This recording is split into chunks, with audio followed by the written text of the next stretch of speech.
मेरे प्यारे बच्चों, आप सभी को नमस्कार। मैं आज लाइव इसलिए आया हूं कि पिछले 4-5 दिनों से, जब से ये रिजल्ट आया, पिछले 3-4 दिनों से फेसबुक पे बड़ा गहमागहमी चला रखी है कि रैंकर, टॉप रैंकर, जो भी है फर्स्ट सेकंड थर्ड, ये किसके किसके नहीं। इस समय एक गंदपना मच चुका है इस मार्केट में ना, कि ये टॉप रैंकर हमारा है, फलाना है, दिखड़ा है।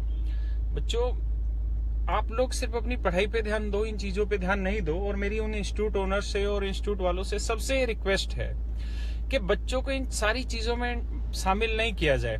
हम ये चीज क्यों नहीं डालते फेसबुक पे कि ये बच्चे हमारी वजह से हमारे इंस्टीट्यूट में पढ़े, लेकिन हमारी वजह से इनका सिलेक्शन नहीं हुआ, हमारे यहाँ पढ़ने के बावजूद भी इनका सिलेक्शन नहीं हुआ। हम क्यों टॉप रैंकर के पीछे भागने लग रहे हैं? वो टॉप रैंकर जो बना है वो बच्चा अपनी मेहनत से बना हुआ है, अपने गट से बना हुआ है। जिस बच्चे ने मुखर्जी नगर में रहा, 4-5 महीने रहा, उसने मेहनत की, बढ़िया से मेहनत की, किस माहौल में वो रहा, किस परिस्थितियों से वो आया। एक बैच में 2-2, 3-3 हजार बच्चे बैठे हैं, कोई उनमें सिर्फ इंस्पेक्टर बनता है, कोई उसमें टॉप 10 रैंक में आ जाता है, तो उसका सारा क्रेडिट स्टूडेंट का है, हमारा कोई क्रेडिट नहीं है उसमें। हम तो सभी को एक जैसा पढ़ाने लग रहे हैं। कोई उसमें फेल भी हो जाता है, कोई उसमें रैंक कर भी आ जाता है। तो हमारा ध्यान इस समय इस चीज पे होना चाहिए कि कितने बच्चे फेल हो गए, हमारे पास पढ़ते हुए फेल हो गए, यानी हमारी टीचिंग में, हमारे कहीं मैनेजमेंट में, चीजों में कहाँ दिक्कत है। हम रो रहे हैं आज कहाँ पे कि टॉप रैंकर हमारे हैं जी, हमारे हैं। अरे बच्चों, थोड़े बहुत नहीं, लाखों रुपए, और लाखों में भी बहुत बड़ी संख्या है, वहां पे चीजें खरीदी जा रही हैं रैंक को। और ये इसी साल से नहीं खरीदा जा रहा है, ये हमेशा से खरीदा जा रहा है। इस गंदपने को इतना बड़े लेवल पे फैला दिया गया है कि अगर आप नंबर 1 रैंक भी ले आए ना, तो कोई अब आपको विश्वास नहीं करेगा। और आपने खुद आके कह दिया कि मैं किसी इंस्टीट्यूट से पढ़ा हूं और मैं वहां से, इसलिए मेरा नंबर 1 रैंक आया उनका, तो कोई विश्वास ही नहीं करेगा। इस समय मार्केट को इस लेवल पे गंदा कर दिया गया है कि आप किसी भी रैंक पे आए हो, आपकी क्रेडिबिलिटी खत्म हो चुकी है। आप ये बोलेंगे कि मैं लाल किताब से पढ़ा हूं, तो भी उसका मतलब यही है कि आप नहीं पढ़े, आप झूठ बोलने लग रहे हैं। आप पीली किताब, सफेद किताब, किसी किताब से भी पढ़े हैं, नीली किताब से, तो इसका मतलब है कि आप झूठ बोल रहे हैं। मार्केट को इस लेवल पे गंदा कर दिया गया है यहाँ पे कि वहां पे आपकी क्रेडिबिलिटी को बिल्कुल खत्म कर दिया गया। मेरा मानना यह है कि हम सिर्फ इस बात पे ध्यान दें कि कितने बच्चे हमारे इंस्टीट्यूट में पढ़ते हुए भी फेल होने लग रहे हैं। हम top 1 rank, 2 rank, 3 rank, 4 rank और ये टॉप 10 रैंक के चक्कर में कितने लाखों रुपए खराब कर रहे हैं, कितना टाइम खराब कर रहे हैं, कितना मैनेजमेंट खराब कर रहे हैं, सिर्फ इस बात के लिए कि हम ये शो करें बच्चों को कि ये रैंक हमारे यहाँ है। बच्चों, बहुत सारी चीजें यहाँ पे खरीदी जा रही हैं, बहुत सारी चीजें खरीदी जा रही हैं, बहुत सारी चीजें जेन्युइन भी है, बहुत सारी खरीदी जा रही हैं। आप देखेंगे कि एक ही बच्चे का फोटो 50 इंस्टीट्यूट में लगा हुआ मुखर्जी नगर में, हर जगह बिक के आता है वो, और उसमें दिक्कत नहीं, मुझे उसमें कोई उससे पर्सनल एतराज नहीं है, क्योंकि मैं इस बात को कैसे गलत ठहराऊं कि वो क्यों बिक रहा है। बच्चों, जब वो आया होगा बिहार से या हरियाणा से या यूपी से या दिल्ली में कहीं किसी इलाके से यहाँ पे रहने आया होगा, तो किसी इंस्टीट्यूट ने उसको फ्री में एडमिशन नहीं दिया, कोई उसके साथ फीस में रिबेट नहीं की गई। जब सूरज चमक जाता है तो सब कहते हैं कि अब हम रिबेट देंगे, हम ये करेंगे, वो करेंगे। और मेरा किसी के ऊपर पर्सनल यहाँ पे वो सवाल नहीं है, मेरा सवाल आप सारे बच्चों से है कि जब वो बच्चा यहाँ पे आता है तो बड़ी मुश्किल परिस्थितियों से यहाँ आता है। बच्चे यहाँ पे 800 1000 किलोमीटर दूर से आ रहे हैं, महाराष्ट्र से आ रहे हैं, साउथ से जो बच्चे आने लग रहे हैं, तो वो बच्चे किन बुरी परिस्थितियों से यहाँ पे आने लग रहे हैं और यहाँ आके किस माहौल में रह रहे हैं। वो एक पीजी में रह रहे होंगे जो 4x8-10 का कमरा होगा या ऐसा कोई बेड होगा, वहां पे वो रह रहे होंगे, मतलब अनहाइजीनिक वो खाना खा रहे होंगे, अनहाइजीनिक वो माहौल में रह रहे होंगे, और 5-6 महीने या बड़ी मुश्किल से उन्होंने गुजारा होगा। उनके पेरेंट्स रोज उनपे प्रेशर क्रिएट करते होंगे 2-3 महीने के बाद कि आजा भाई, हमारे बस की नहीं है यहाँ पे रखना तुझे, इतना महंगा। वो किन परिस्थितियों में रहा होगा, तो मैं उसकी परिस्थिति को नहीं जानता हूं, इसलिए हम ये नहीं कह सकते कि वो स्टूडेंट सही कर रहा है या गलत कर रहा है, उसकी मर्जी है। अगर वो इकोनॉमिकली सफिशिएंट है तो बच्चे अपना जमीर मत बेचिए। अगर आप इकोनॉमिकली सफिशिएंट नहीं है और आप कमाना चाह रहे हैं, इस चीज से कोई बुरा नहीं है, कमाइए, लेकिन ये जो गंदपना फैला रहे हैं वो मत करिए। दूसरी चीज ये कि इस बात से हमारी सेहत पे क्या फर्क पड़ेगा कि मुझसे टॉप 10 रैंक में बच्चे पढ़े हैं या सारे या नहीं पढ़े, इस बात से क्या फर्क पड़ेगा? क्या जो बच्चा मेरे सामने बैठा है जो पेपर देने जाएगा या जो मुझसे अभी पढ़ रहा है या किसी इंस्टीट्यूट से या किसी टीचर से पढ़ रहा है, क्या वो इस बात से खुश होगा कि इनसे टॉप 10 रैंक पढ़े हुए हैं और हमेशा इन्हीं के टॉप रैंक कर आते हैं? इस बात से पढ़ने आता है ना, वो इस बात से पढ़ने आता है कि अगर ये अच्छा पढ़ाएगा तो हम पढ़ेंगे, वरना भैया औकात रोड पे सबकी लेके आ जाएंगे हम लोग। तो अच्छा पढ़ने के लिए आप आते हैं और हम अच्छा पढ़ाने के लिए आते हैं। हमसे कहाँ कमी रहती है वो लोग आप फेसबुक पे गालियां बक के हमें बताते रहते हो बहुत सारे। तो अभी हमारा जो मेन एम होना चाहिए वो ये होना चाहिए मेरे प्यारे बच्चों की पेपर आने लग रहा है और इस फालतू की भसड़ में ना घुसो, इधर उधर की फेसबुक पे मत जाओ।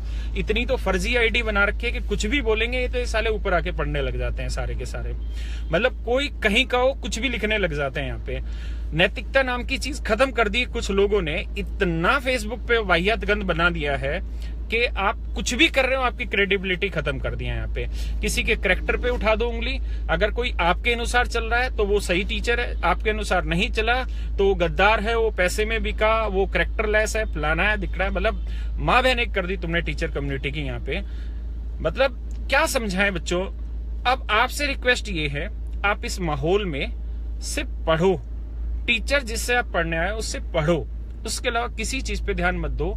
अगर मुझसे या किसी टीचर से कोई रैंकर पढ़ रहा था या नहीं पढ़ रहेगा या क्या होगा, उससे आपकी सेहत पे कोई फर्क नहीं पड़ने वाला, क्योंकि कोई टॉप रैंकर आपका एग्जाम नहीं देने वाला है या उसके कहने से कोई टीचर आपको सवाल नहीं बताने वाला। टीचर जो उसकी कैपेबिलिटी है उतना बताएगा, अपनी तरफ से ईमानदारी से बताएगा। परिस्थितियों के हिसाब से टीचर में कमी होती है, वो सुधार भी करता है, चीजें सही करता है। और मेरा एक ही सुझाव है कि जो भी ये क्लेम करते हैं फेसबुक वगैरह पे, एक बार बस उनसे आप ये पूछिए कि सर, टीचर, मैडम जो भी हैं, कि सर कितने बच्चे पूरे साल में आपके इंस्टीट्यूट में एडमिशन लेते हैं? शायद हिसाब से मेरे हिसाब से 5 लाख। सिलेक्शन कितने होते हैं सर? 1500। सर वो बाकियों का क्या होगा? उन बाकियों का भी तो एक बार बताइए। मतलब कमी हम में है, उन बच्चों में है, किस में है? अगर कमी उन बच्चों में है तो जो टॉप रैंकर है वो काबिलियत भी उन्हीं में, हम में नहीं है। इसलिए हम उन पे क्लेम नहीं कर सकते और ना हमें करना चाहिए। भगवान उन बच्चों को आगे बढ़ाए, वो खुश रहे, अपने मेहनत करें, आगे यूपीएससी के लिए टारगेट तैयार करें। और आपको जैसा ठीक लगता है, अपनी पोस्ट को बेचना ठीक लगता है बेचिए, नहीं बेचना ठीक लगता है मत बेचिए। आपकी पर्सनल वो प्रॉपर्टी है, वो रैंक, अपने मजे लीजिए लाइफ के, कोई टेंशन नहीं है। लेकिन अब इस लेवल पे ये चीजें आ गई है कि आपकी रैंक की क्रेडिबिलिटी खत्म हो गई है। आप मार्केट में आके ये कह देंगे कि मैं राकेश यादव सर से पढ़ा हूं या मैं फलाना सर से पढ़ा हूं, मैं लाल किताब से पढ़ा हूं। सब झूठ है वो चीजें, क्योंकि मार्केट में इतना गंद फैला दिया गया है कि उन चीजों का कोई स्थान नहीं है। अब बात ये आती है कि भाषण सब देते हैं, भाषण मैं भी आज आपको दे रहा हूं कि गलत है। हम करते क्या है इन चीजों के लिए? तो ये सही प्रश्न है कि हम करते क्या है। तो मैं इसका जवाब आपको 10 दिन में दूंगा।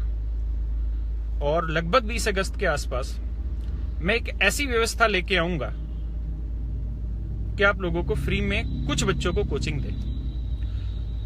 और वहां पे हम जितने एडमिशन लेंगे, और इसका बिल्कुल भी कोई गलत मायनों में अर्थ ना लें, मैं पैरामाउंट में पढ़ा रहा हूं, पैरामाउंट में ही पढ़ाऊंगा। मींस भी पैरामाउंट से ही मैंने पढ़ाना शुरू किया था। मुझे सबसे अच्छा इंस्टीट्यूट लगता है पढ़ाने में, मैं अपना वहां पढ़ा रहा हूं। मैंने कुछ समय केडी कैंपस पढ़ाया, मेरे लिए वो भी बहुत अच्छा है, तो मैं पैरामाउंट में ही पढ़ाऊंगा। लेकिन मेरी एक सोशल रेस्पॉन्सिबिलिटी है और इस गंदपने को देख के रिस्पॉन्सिबिलिटी मुझ में और ज्यादा जागृत हुई है कि कुछ नहीं तो 100-200 बच्चों का हम कुछ बैच बनाए और वो बच्चे फ्री ऑफ कॉस्ट कोचिंग लेंगे। जिस दिन वो हमारे पास एडमिशन लेंगे उस दिन हम उनका पूरा रिकॉर्ड बच्चों को दिखाएंगे कि हम इन 100 बच्चों का एडमिशन ले रहे हैं, फ्री ऑफ कॉस्ट उनका लेंगे। और ये व्यवस्था मैं तैयार कर रहा हूँ, लगभग 20 अगस्त के आसपास ये व्यवस्था हम आपके सामने मैं लेके आऊंगा, पर्सनल अपने खर्चे पे लेके आऊंगा। कोई इंस्टीट्यूट नहीं खोल रहा हूं, किसी इंस्टीट्यूट के नाम से नहीं आएगा, कुछ पब्लिकेशन के नाम से नहीं। हमने बहुत कमाया है, आप लोग बच्चों के पैसों से ही हमने कमाया है। ये इंस्टीट्यूट करोड़ों रुपए कमाते हैं बच्चों, तो कमाया सबने बहुत कुछ है। यहाँ पे आपकी जानकारी के लिए बता दूं, ये जो मार्केट है ये 1 लाख करोड़ रुपए की एजुकेशन मार्केट है जिसमें आप लोग बैठे हुए हैं। आप लोग सीटें बेच देते हैं 5-10 लाख रुपए में, वो इनके लिए कुछ नहीं है, सेकंडों की कमाई है इन इंस्टीट्यूट ओनर्स के लिए। तो मैं इस व्यवस्था को हम लेके आ रहे हैं और मैं चाहूंगा कि कुछ लोग इसमें मदद करें, नहीं भी करें तो मैं अपनी पॉकेट से इस व्यवस्था को तैयार करेंगे। और हम 100 जितने बच्चे मैं अपनी व्यवस्था तैयार कर पाऊंगा, कोशिश करेंगे कि मिनिमम हम 100 बच्चे लें। और ये गारंटी होगी कि वो 100 बच्चे टॉप रैंकर्स होंगे। एटलीस्ट मैथ की फील्ड में टॉप रैंकर्स होंगे, और इस गंदपने को नेक्स्ट ईयर के लिए धो दिया जाएगा कि ये जो टॉप रैंकर्स को लेके बवाल मचा रखा है फालतू का। तो बच्चों आप पढ़ो। मैं इस व्यवस्था के लिए आज से लग रहा हूं। इन चीजों को जब मैंने देखा तो बड़ा दिल दुखता है कि कोई बच्चा किसी दिन कह रहा था सारा क्रेडिट उनको राकेश यादव सर को जाता है, अगले दिन कह देता है कि वो उसको जाता है, उससे पहले दिन कह देता है वो उसको जाता है। अरे यार क्या ड्रामे मचा रखे इंस्टीट्यूट वालों, छोड़ो इन चीजों को। बच्चे को जो ठीक लगे वो कर दो। अगर यहाँ पे सारे रैंकर आगे खड़े हो जाएं और कह दे कि जी हम तो इन टीचर से पढ़े, तो भैया उससे किस टीचर की सेहत पे कोई फर्क नहीं पड़ने वाला। इंस्टीट्यूट की सेहत पे फर्क पड़ता होगा, टीचर की सेहत पे फर्क नहीं पड़ता। हम लोग मेहनत करके पढ़ाते आए हैं, पढ़ाते रहे हैं और पढ़ाते रहेंगे। सिलेक्शन देते आए हैं, सिलेक्शन देते हैं और सिलेक्शन देते रहेंगे। ऐसा कोई बच्चा नहीं जिसने लाल किताब ना पढ़ी हो। और मैं किसी भी एंगल से किसी, तो आप लोग अपने मस्त रहिए।